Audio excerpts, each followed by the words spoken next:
So today we have the great pleasure of having Sam Olesker-Taylor from Bath, and he's going to tell us of random walks on random Cayley graph. Thank you very much, Sam. Excellent, and thank you very much for the invitation. Yeah, I'm going to talk about some work that I did with Dou and Hildebrand. We did most of this work while we were both in Cambridge, but now he's gone to Vancouver and I've gone to Bath. So I thought I'd start with just going kind of through the abstract that I described, because this kind of summarizes the summarizes the talk. So any terms in here that you don't understand, this is okay. I'm going to go through and define stuff later, but this is a more high level overview. And also, if you see in the bottom corner, we've got 24 slides. I prepared sufficient so that that we won't run out. This doesn't mean we'll necessarily get through everything. So if it gets to an hour's time and we're only on slide 18, don't think, oh, he's going to go on for another half an hour. I'll just stop. So we're going to look at mixing properties of random walks on random Cayley graphs, and these will be where the Cayley graph is going to be chosen uniformly with the uniform generators. We're always going to assume that the degree of the Cayley graph is diverging, but not diverging too fast. So it's not growing as fast as a power like this, but it's also large. So this model was introduced by Aldous and Diaconis back in the 1980s, and they conjectured that the random walk on this random Cayley graph is going to exhibit cutoff for any group whenever k is larger than log size of the group, and that this time depends only on k and the size of the group. In particular, it doesn't depend on the algebraic structure of the group. You could pick Sn as your group, or you could pick the cycle of length n factorial, and these two would have the same properties in terms of the mixing time. So this was verified for abelian groups, and also the proof that these people gave for abelian groups, their upper bound held for all groups. It was just the lower bound that was specific to abelian groups. So what I'll talk about in this talk is that we established cutoff for the random walk on this random Cayley graph for all abelian groups, but now in this small k regime. So I'll always be thinking of k larger than log size of the group as large K, and k smaller than log size of the group as small k. So we looked at this this regime and established cutoff, and then also we established cutoff for some non-abelian matrix groups, some upper triangular matrix groups for basically any k. But the time at which cutoff is exhibited depends on more than just k and the size of the group. It depends on actually the structure of the group. So this actually contradicts the Aldous-Diaconis conjecture. And then last, if we get time, I'll talk about comparing the mixing time of a random walk on a nilpotent group with what I call a corresponding abelian group, and this will become clear at the time what the corresponding abelian group is. Okay, so that's just a very high-level overview, and yeah, this is all joint work with Dou and Hildebrand. So now I'll give some more precise details. So first, not everyone might be clear on exactly what a Cayley graph is. So we have a group, and then we choose k elements from the group. The Cayley graph is then the graph which has vertex set, which is the group elements, and two edges are connected if they differ by an element of the generator set. So this is all undirected edges, g to g times z, for all group elements g, and all generators z. And I used square brackets here rather than braces because this could be a multi-set. I didn't actually say that the z's even have to be different, but also more generally, you can have a multi-set. So we might have a multi-graph, but this isn't quite so important. The focus of the talk will be on the case where each of the generators is chosen IID uniformly, and I'll denote this random graph by G subscript K. I'm always going to assume that K is diverging with N, but growing slower than any power of N. And so I want to emphasize that these results that I state are going to hold with high probability over the choice of the generators. It's not going to be a for all generators sort of statement. But with your definition, so if having someone in your generator or its inverse in the generator, it's the same thing, right? Yes. So we did actually look at both directed and undirected Cayley graphs, where this is then, of course, different. But yes, for simplicity, I'm just saying that this is undirected edges. So yes, in particular, the generator inverse makes no difference. Thanks. Yeah, the lower bounds that I'll discuss actually will hold for all generators, but the cutoff statements and stuff like this will hold with high probability. So now I'll just define exactly what mixing and cutoff is. So the total variation distance is just the this half the L1 norm, and then the mixing time of a Markov chain is the time at which this total variation distance becomes smaller than some threshold. So the epsilon mixing time is the time at which this d of t becomes smaller than epsilon. Now, there are some special cases where a sequence of Markov chains may exhibit cutoff, and this means that if you look at the mixing time of the nth Markov chain, and you look at the mixing time for a threshold 1 minus epsilon, so this is the smallest, this mixing time is going to be much smaller than this one in principle, because the threshold is much smaller. This actually tends to 1 as n tends to in infinity. So what this means is that the leading order of the mixing time doesn't depend on epsilon. It could be something like n log n plus n over epsilon or something like this. So the leading order is independent of epsilon, and this means that if you plot the total variation distance, you get what looks approximately like a step function at the mixing time. If there are any questions on definitions, or if I go too quickly, please do just ask. So this is what Aldous and Diaconis conjectured. They said that the random walk on this random graph GK should exhibit cutoff with high probability, and moreover that this cutoff time should be independent of the algebraic structure of the group, by which I mean that it depends only on the number of generators, K, and the size of the group to leading order. So the lower, the sub-leading order terms surely may depend on the group, but the leading order term shouldn't. Okay, this conjecture, if you look at their paper, they're actually implicitly assuming that K is of larger order than log size of the group.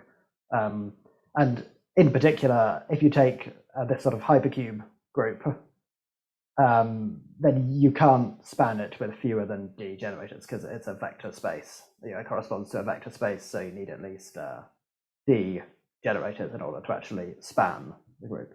And, if your graph is not connected, you're not going to have any mixing at all.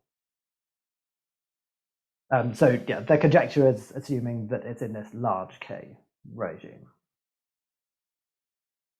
So this has had quite a lot of work done on the conjecture, mostly in the 1990s. So first of all, Dou showed that it was true for all groups, provided K is very large. So not just larger than log size of the group, but actually grows super polynomially in log size of the group. So it's larger than any fixed power of log D. But that if this is true, if this holds for if this value of k is if k satisfies this, then indeed the conjecture is true for all groups. So then Dou and Hildebrand together extended this to show that it's true, to show the result for all abelian groups in the full regime of k larger than log g. And their upper bound in this, they did an upper bound and a lower bound, and the upper bound was actually valid for all groups, not just abelian groups. And then Reuchmann did the same sort of question. He proved the upper bound in the same way. Sorry, not in the same, he proved the same upper bound, but in a simplified way. And he looked at both directed and undirected Cayley graphs. Then Wilson looked at this specific hypercube group, but conditioned on generating the group, and he established cutoff. In particular, his work shows that if you look at two groups of the same size here, Z2 to the 2D or Z4 to the D, these have different mixing times to leading order. So they differ by a constant factor. In the case where K is of order D but isn't really close to 2D. So this shows that you can't extend the Aldous-Diaconis conjecture down to K order log size of the group. But it doesn't say anything about what happens when K is larger. And then lastly, I'll just mention Hugh, or he might be called Huff. I don't actually know. It's a name that I'm not sure how to say. It established cutoff for the cyclic group of prime order in this small k regime. So this is the only work that considers that establishes cutoff for small k. Doesn't get quite up to the log p factor, but it gets very close to log p. Okay, any questions on the setup? I had a small doubt at the moment, but I think it's gone.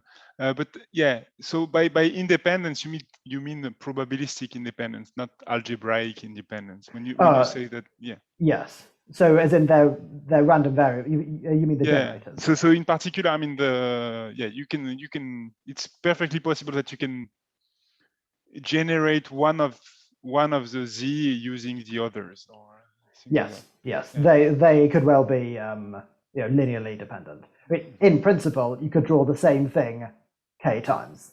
Mm-hmm. Okay, but obviously it's very unlikely. But yes, the independent, I hadn't actually thought about that. The independent doesn't mean like linear independence or anything like this. And how? Yeah. So on which condition do you know that your in general that you will generate the group with high probability? Do you need k larger than log g, or what's? If you have k larger than log g, like this, larger order, then you do generate it with high probability. If you have k that's very close to log base 2 of the size of the group, then you might not. But if in general, if you have k divergently larger than log base 2 of the size of the group, then this is sufficient. Okay. They're actually quite refined. It's quite complicated conditions of when you may or may not generate them. And this is different that if you want to something that depends on the fine structure, but basically z2 to the d is some kind of extreme case. It's like the worst case, basically. Okay. Yeah. Okay. Yeah. Thanks. And I'll actually mention group generation later. And in particular, I wrote here conditioned on generating the group. Wilson can actually take k to be equal to d plus 1 here. And in that case, you are, in fact, possibly even k equals d, he can take. And in that case, you don't generate it with high probability, but he conditions on generating the group. And you generate it with positive probability. Whereas if k minus d tends to infinity, than you do with high probability? Okay, thanks. Yeah, no, that's a good question, and I'll actually comment more on this a bit later. So I just wanted to do a quick bit of intuition about abelian groups versus non-abelian groups, and why you might expect to see different behavior. And so how this upper bound holds for all that Dou and Hildebrand proved holds for all groups, but they could only show a lower bound for abelian groups. So the location of the random walk at some time can be written in terms of this auxiliary random variable w, which I've called w, on z to the k, which encodes how many times the generator has been picked. So if you choose a generator, at the index I, then you increase and you apply it, then you increase wi by 1. If you apply the inverse, then let's say you decrease wi by 1. Now, if you know the entire path, or like the entire sequence of choices of the w's, how the w's evolve, then clearly you can determine the location of the random walk, because you just say, okay, I saw which one moved first, and so on. But the really important thing is that if you have an abelian group, it doesn't matter which order the generators are applied in. So you may as well just assume that you've applied the generator Z1 some number of times. You may as well assume that these are all applied in one go. And further, if you apply a generator and then apply its inverse, these cancel. But they don't have to be applied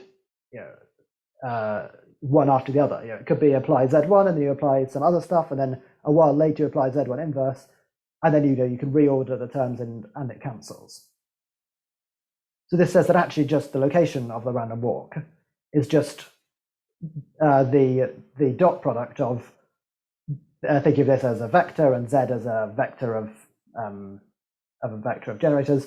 It just says it's a dot product between the number of times you've applied each generator and the set of generators. So it's just W1 times Z1 plus W2 times Z2, and so on. And so this gives a very helpful formulation.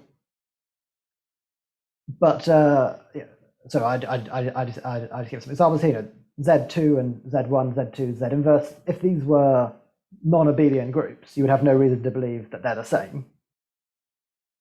And in fact, all of these could be distinct. But if the group is abelian, then you in fact know that they're all the same. So this is kind of like you're doing a random walk on some kind of free group generated by the generators. But then you're sort of like projecting it back onto the group. And when you have an abelian group, there are lots of cancellations. And so it's quite hard to like spread out. So if you think about doing a random walk on a torus, or a lattice, a lot of your steps kind of undoing steps that you've done before. Whereas if you have a non-abelian group, you have a lot more. Your balls around the origin grow a lot faster, because if you take generator Z1 and then Z2, this gives you a different group element than going Z2, Z1. So this kind of lack of projection kind of allows you to explore the graph faster in the non-abelian case. And this is, I feel, kind of intuitively why the abelian groups are going to mix more slowly, because it's harder to sort of spread out compared with the non-abelian ones. Okay, hopefully that intuition is helpful, and even if it's not helpful right now, hopefully it will build later. So now I'll just talk about I'll introduce the results. So we have three somewhat distinct but also related lines of inquiry.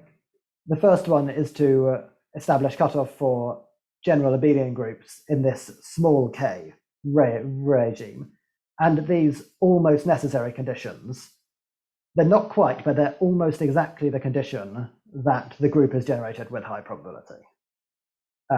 So if you if you know what the minimal number of generators required to generate the group is, if we call that D of G, then if you have K bigger than than D of G by some divergent amount, larger than the minimal number required, then you know that actually you generate it with high probability.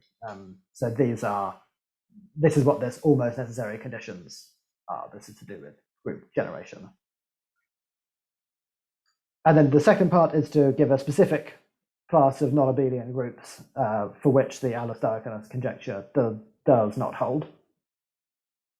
And then the last part, we compare the mixing time of a nilpotent group with some sort of corresponding abelian group. We show that the nilpotent group mixes faster. So again, this is like this non-Abelian and abelian thing that I was saying about where, but here we can show you an exact inequality up to smaller order terms to say that actually the non-Abelian one is faster than the abelian one. And all of the cutoff times and the mixing times are going to be in terms of the entropy of simple random walk on Z, and the simple random walk is this W, this auxiliary W random variable that I just introduced on the previous on the previous slide. Okay, and I also just want to quickly do an almost trivial lower bound, which will be commented on later, but I thought it was worth just explaining precisely so that people understood. If you have a graph with n vertices and maximum degree delta, then you need to take at least log base delta of n steps in order to mix. I mean, this is easy. You need your support to be the whole of the group, basically. And if you have fewer steps than this, you won't be able to see a whole load of the group. So a number of times I'll talk about the diameter lower bound, and the diameter lower bound is going to be precisely this lower bound. So our Cayley graphs will have degree 2k if they're undirected and degree k if they're directed. But this log 2k or log k is basically the same thing, so it doesn't matter. So we can say that whatever the group, whatever the choice of generators, the mixing time has to be at least log base k of n. Yeah, this will come up a few times later. So I think the last slide before we actually write what the statement is, and this is on entropic times and how to use them in mixing. Now these generally come up when you're studying Benjamini-Schramm limits of graphs.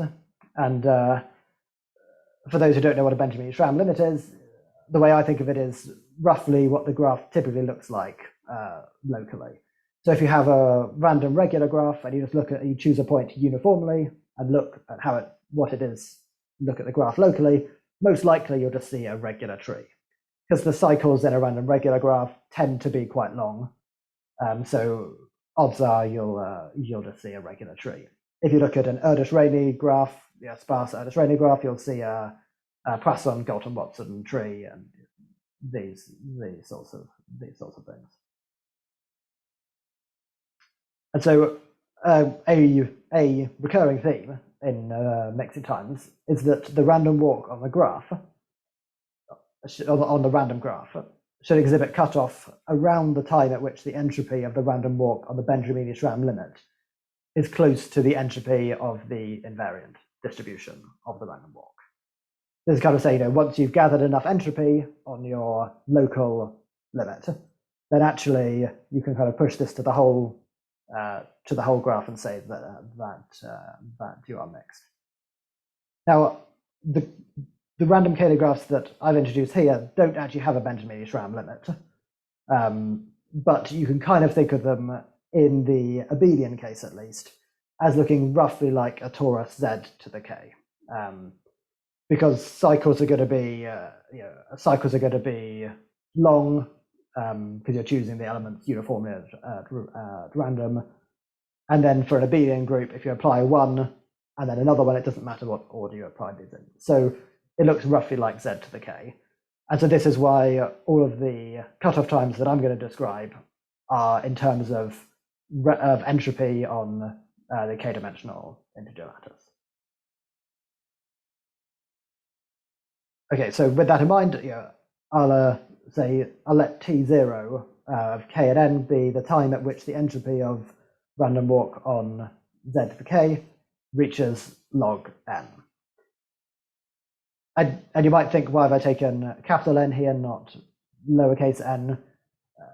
The choice of capital N will depend on whether we're in the abelian setup, the nilpotent setup, the non-abelian setup, and so on. Maybe I have a question here. So you say that locally you look like z to the k. So okay, k goes to infinity, right? Yes. Yeah. So this is true because it goes like to infinity in a rate which is smaller than log n, so that you don't see the wrapping around on the, because like, yeah, it's yes. So you need k to be finite, to be fixed, in order to actually have a Benjamin-Schramm limit. Yeah. So it is not the Benjamin-Schramm limit. But yes, if you think about k as fairly small, then yeah, you're not going to see these okay, cycles. so here you're assuming that k is much smaller than log n for this to be approximately true. Yes. Yeah. Okay. Yeah. The definitions will actually still be okay when k is larger than log n, but this is because the mixing time will be very fast, and so you're not exploring a large amount of the graph. You're just exploring a small amount, and actually you can say that incredibly locally it still looks like torus, but more generally, yeah. Okay. So in that case, locally is even a weaker thing than looking like the torus on a finite ball. Yes. Yeah. Okay. Yeah, I think I get it. Thanks. Yeah. So it is. This sort of statement shouldn't be taken too literally, that it looks like z to the k, and this is definitely only for abelian groups. Non-abelian groups can look very different. Okay, so we'll take n to be the size of the group when G is what I called a nice abelian group. Well, I guess it's not just a nice abelian group, but also k is not too close. Is in the right regime. The not nice case is precisely the regime where you get close to you get close to the situation where you're not generating the group. So you get close to these thresholds, or when the minimum number generated is very large. Okay, and more generally, if you have a nilpotent group, we take n to be the size of the abelianization. And so for those who don't know, and I didn't know what an abelianization was before I started this project, I think of it as basically what you get if you pretend that the group is abelian.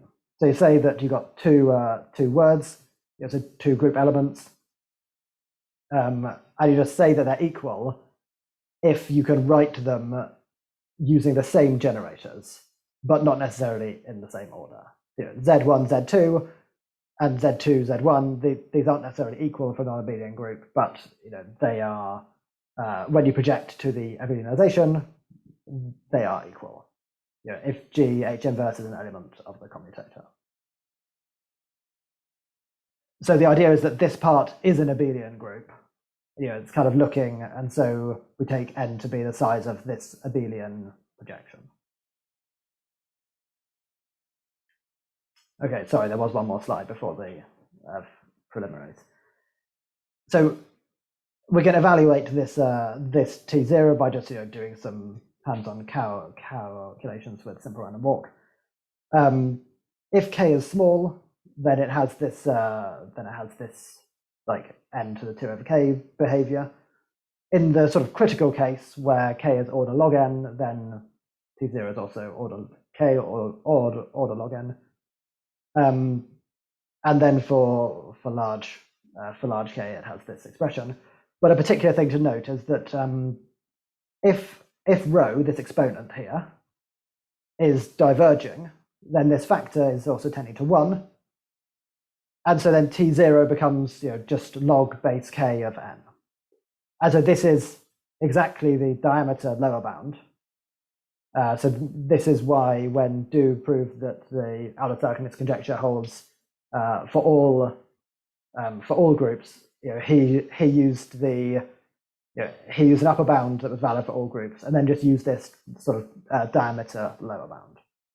And so that's why he needed the very large K. Okay, so the key thing isn't so much the particular expression, but it is that T0 is larger than K in the small K regime, order K in the critical regime, and little o of K in the large one. Okay, any other questions before we get into the theorems?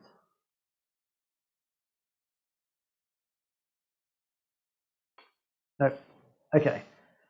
So the previous definition of entropic times is it's enough to handle many abelian groups, but some in order to handle all groups we actually need a slight refinement, and so this definition is only for abelian groups. We'll let T gamma be the time at which the entropy of random walk on, now instead of Z to the K we have Z mod gamma to the K, the time at which this is log of G mod gamma G. So the idea behind this is that if your generator has order, say 5, it doesn't matter if you apply it 1 time or 6 times. You only care about how many times you apply it mod 5, because all the other ones are going to cancel out.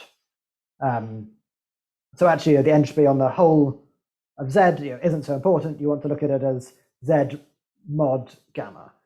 And then basically we choose the maximum over all gamma in order to get the sort of the worst of these. And then this means that whatever the order of the generator is, then it's kind of covered. Okay, and just to remind, we're always thinking about K as diverging, but slowly, more slowly than any power of G. And then I'm just going to write D of G for the minimal size of a generating subset of an abelian group.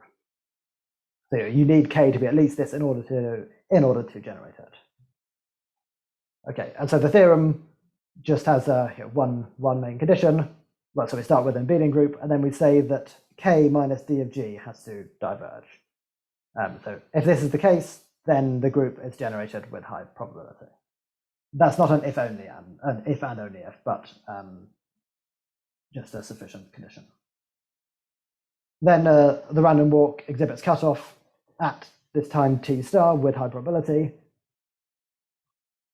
But also, if your number of generators is at least a constant factor larger than the minimal number, and your minimal number isn't order log G, so this means that some elements must have diverging order.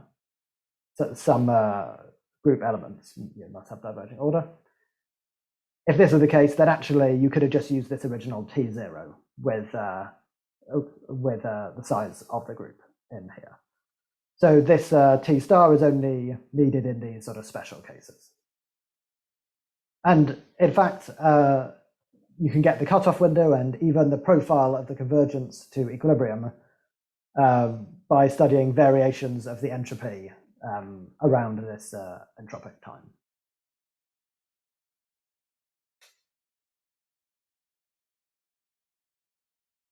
If there are ever any questions, please do just shout out.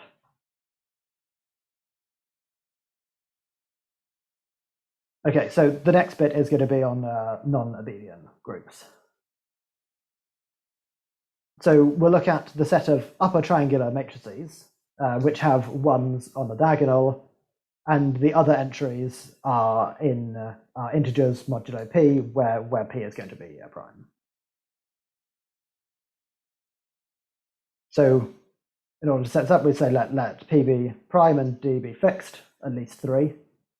Then the random walk on the random Cayley graph of this matrix group exhibits cutoff at this time, which is the maximum of 2 things. So the first one is this diameter lower bound that I was talking about before. And then the other one, T0, this is just the entropic time for the abelianization. So this second term in the maximum is the mixing time for the abelianization, provided K isn't like super close to P and things like this, but D is fixed, so this is fine. So this is really saying, in order to mix on this non-abelian group, you have to wait for the abelian part to mix, and the abelianization corresponds to the superdiagonal terms.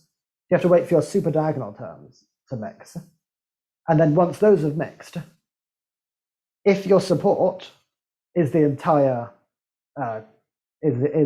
group, then you are completely mixed. If you haven't run for long enough to see all the elements of the group, you just need to run for longer. You just need to run for a bit longer in order to see all of the elements. So this is really saying that the bit that's slowing you down from mixing is the abelian part. Like once you've done that, you are mixed, unless you haven't seen enough elements yet. Okay, and yeah, we can then evaluate this this maximum to say when it's whichever one. And so when K is small, it is this entropic time, and when K is large, it is this diameter time.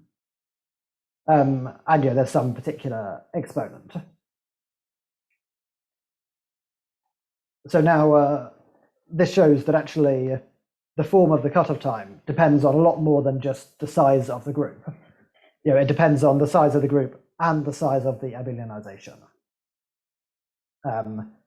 And log size of the group and log size of the abelianization, they're the same up to constants because D is fixed here. So there's just an extra power D over 2 in the exponent.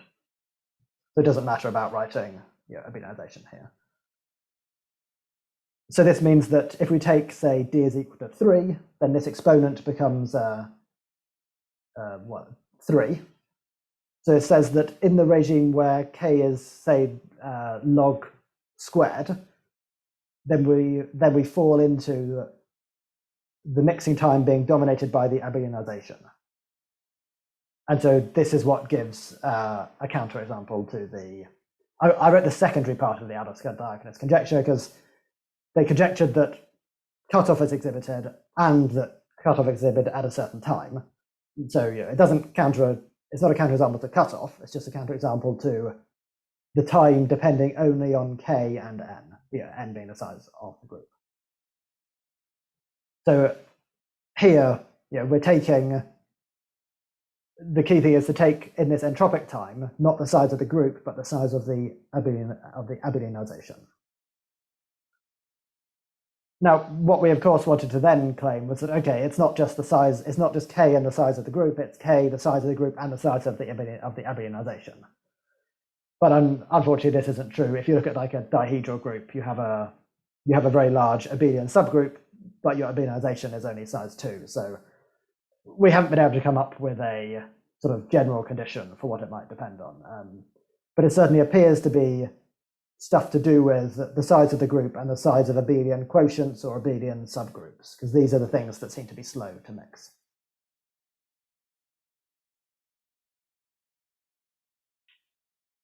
Okay. So the third theorem is uses the ideas from the first one for the abelian group, but applies them to a non-abelian group, to a nilpotent group. So just as a reminder for what the definition is, if you keep on taking, so you define G0 to be G, and then you define iteratively GL to be the commutator of the previous element in the series with G.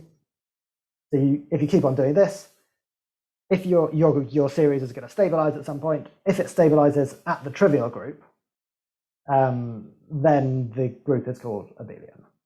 And the number of steps it takes is called the step of the abelian group. So by definition of the commutator, these quotients are abelian groups. So they're going to come up in how long it takes to mix.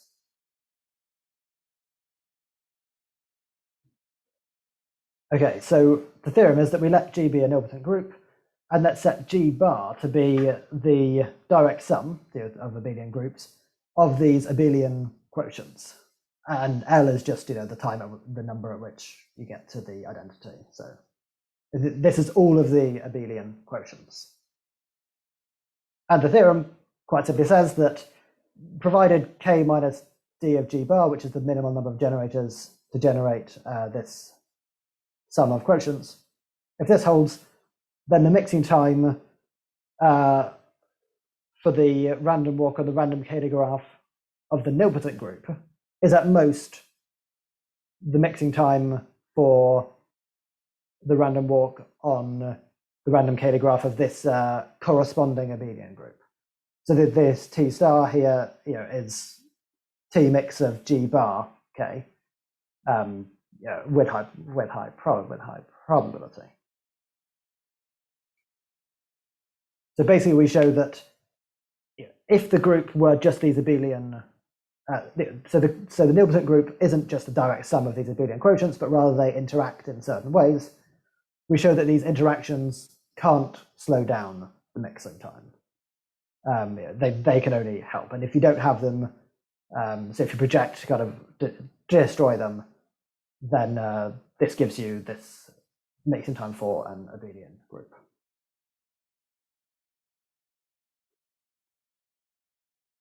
Okay, and a very simple, so there's an upper bound, and I want a lower bound, and a very simple corollary of the abelian cutoff theorem is that if you project the walk to the abelianization, then the total variation distance can't increase. It can only decrease if you project. This says that the mixing time for GK is at most the mixing time for the abelianization.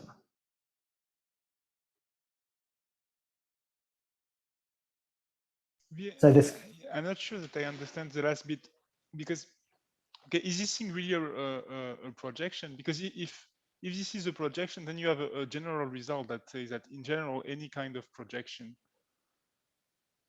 Yeah, so it's not quite, because the generators are being chosen are different generators and stuff like that. Okay. Like, yeah. Okay. Yeah, because you're choosing generate. Okay. Yes. Yeah, so you choose, so you can do like a coupling by choosing the generators for G, and then projecting the generators to an element of to this abelianization. And this is the same. These things are the same. Choosing yes, uniformly so. at random in the abelianization yes. is the same as choosing. Yeah. Okay. Yeah. I mean, because you seem unconfident, I'm now slightly worried, but no. I'm pretty sure. I'm not really confident with my knowledge on basic algebra, so you should trust yourself. Me neither. This was okay. These sort of more algebraic bits were definitely more inspired by Jonathan.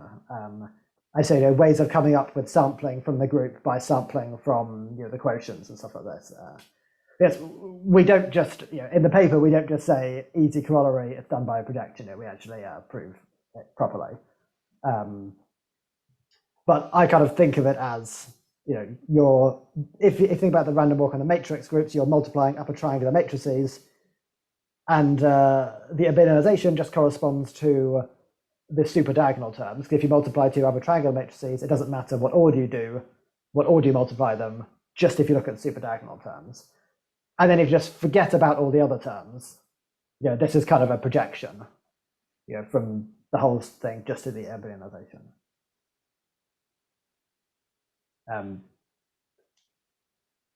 Yes.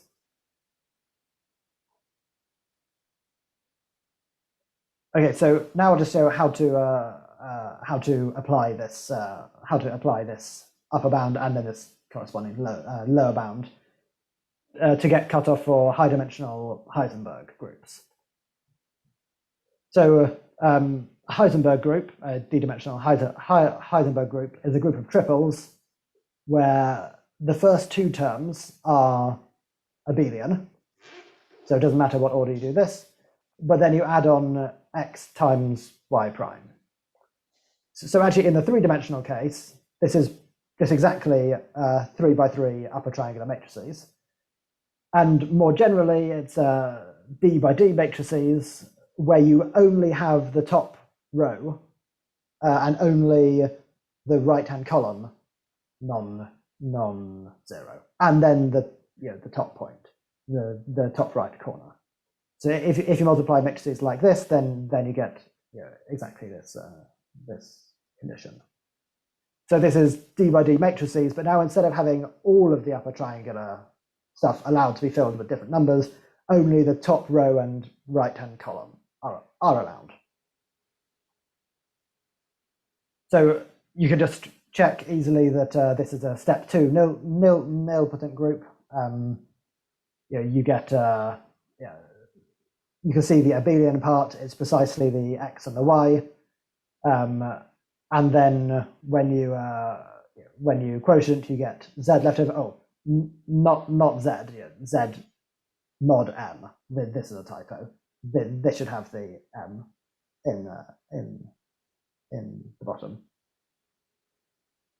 Okay, so you can just check this from the definitions without too much difficulty. And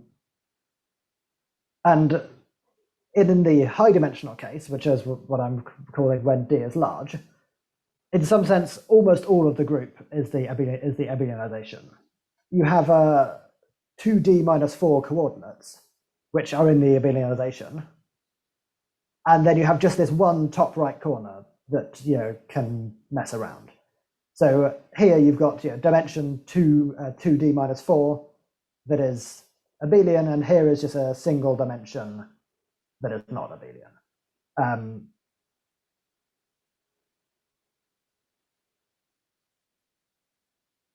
Yeah, so the ratio of the logs tends to 1. So in this high dimensional case, we can also establish a cutoff. So we suppose that D is diverging and that m minus 2D is larger than 1. So I noted here that the minimum number of generators required to generate the abelianization is 2D minus 4. And so this is the same as saying m minus d of the abelianization tends to infinity. But then also we need the condition that k is larger than log m, where m here is the base, so the entries are in Zm. And if this is the case, then the random walk exhibits cutoff, and it exhibits cutoff at the time that you would expect just from the abelianization. So the lower bound is tight. And how do you prove this? Extremely simple. The condition k bigger than log m is precisely what you need in order to say that t star for the abelianization is the same as t star for this h bar from the previous slide. The direct sum of the quotients. So when k is larger than this, then we'd say that then we can show that these two things are up to smaller order terms the same, and so then the result follows as an easy corollary of the previous upper and lower bound. Hopefully no one's been confused, but I just noticed that this is a typo and this should be a 4 here, not a 2. So if anyone's been confused by why that is, then that should be a 4.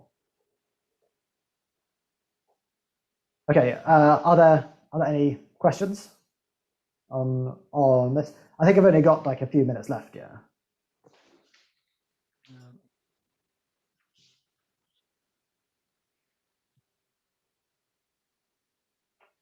I'm not sure. So this is kind of an extreme case where the non-abelian part is really small, and so it doesn't play a role. Yeah. So it's saying that the abelian part is the bit that dominates the mixing, but you still need to make sure that you can see everything and so on. So here, the non-abelian part, that's what I'm saying, that like almost all of the group is in the abelianization in some sense. If you're choosing the elements, you're choosing 2D minus 3 elements, and 2D minus 4 of those are in the abelianization. And so in this special case, we can show that actually this upper bound is tight. And this isn't the only case that you can do this. You just need, in general, in order to have a corresponding result, you just need to look at a sequence of nilpotent groups where the abelianization is pretty close in size to the to this G bar. So if I just go back to the previous slide, you just need this one and this one to be the same order, and the group to be nilpotent.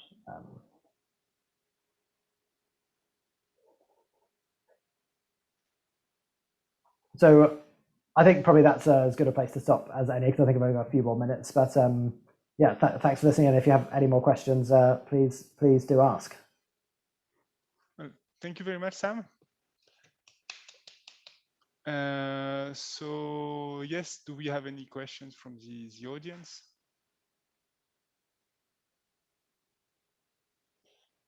So I was wondering if okay, I don't know what's the abelianization of the symmetric group, but it's nothing, unfortunately. So yeah, but in that case, you don't even need you need only 2 generators, right, to generate it with positive probability. Is there any hope that can your technique say anything in the case of very low k for the symmetric group? Or? Unfortunately not. This is sort of the ideal group that you want to be able to do stuff for. But yeah, unfortunately not. We need k to be large in order to get some concentration results. Okay. So I introduced this entropic time. If you look at like some of the random variable, so the entropy is the expectation of a random variable. Yes, expectation of log of the law. This random variable, it's log of a law that is a product law. So you end up getting like a CLT from if you're doing log of a product, and so this is sum of the logs, and the number of terms is exactly k. So we need k to be able to be diverging in order to be able to say that bound to be able to control this like random entropy, because we want to say that this random variable that you take the expectation of actually concentrates around its mean, and that the fluctuations are what, and so this is what gives you cutoff, because it concentrates. So if you want to get a lot more entropy, you really have to go quite a long time more. If you want to get a lot less, you have to go quite a bit less. But k diverging is sufficient. Actually, you can have k diverging as slow as you wish. Yes. So even for the Heisenberg group, for the upper triangular matrices, rather, we can take k to be diverging as slowly as we desire. Yeah, which was actually the original idea of this paper was to take Hughes' result for the cycle of prime order for arbitrarily diverging k, and then show it for cycle of any not necessarily prime, because this was the only case that had been studied where that anyone had been able to do anything with, where k was this small regime. Dou and Hildebrand mentioned that in this small regime, k has to grow super polylogarithmically, but they didn't say any more than this. So yeah, really the idea, our aim was to get either k being order log n, which is like this critical bit where you have some difficulties, or k to be as small as possible. And does your method allow to get some information on the diameter for some groups for which you? I mean, I know that, for instance, for this for the permutation group generated by 2 elements, I think there are bounds for the diameter by Have-Got, but I think the lower and upper bounds don't match. And okay, in general, you have comparison between diameter and mixing, but in this case, I mean, does the mixing time give you the diameter of the group in general, or? Not always. Okay.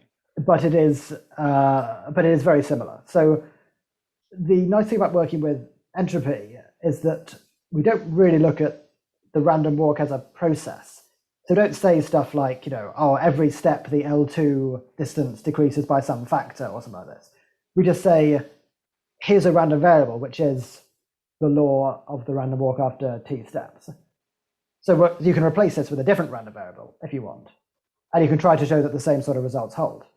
So actually, we showed that if you draw an element uniformly at random from the graph, from the group, then using extremely similar techniques, like the fundamental ideas are the same, this entropy and stuff like this is all the same.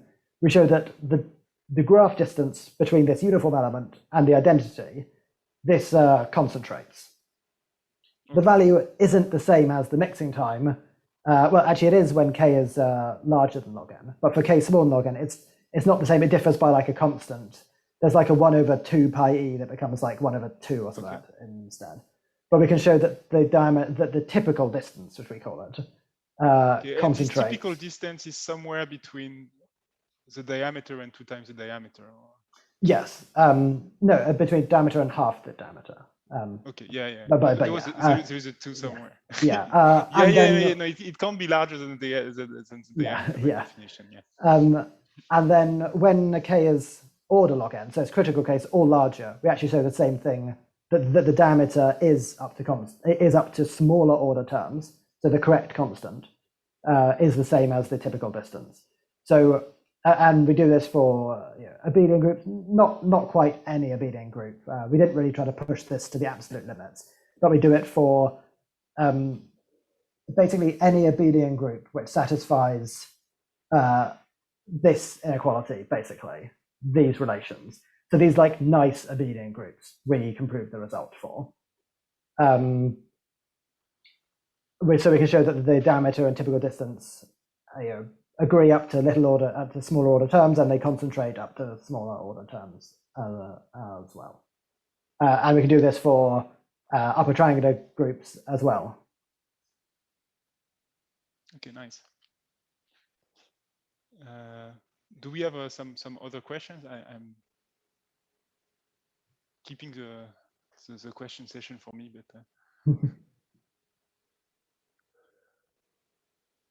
Okay, so thank you very much, Sam. It was a very nice talk. Thanks for inviting me.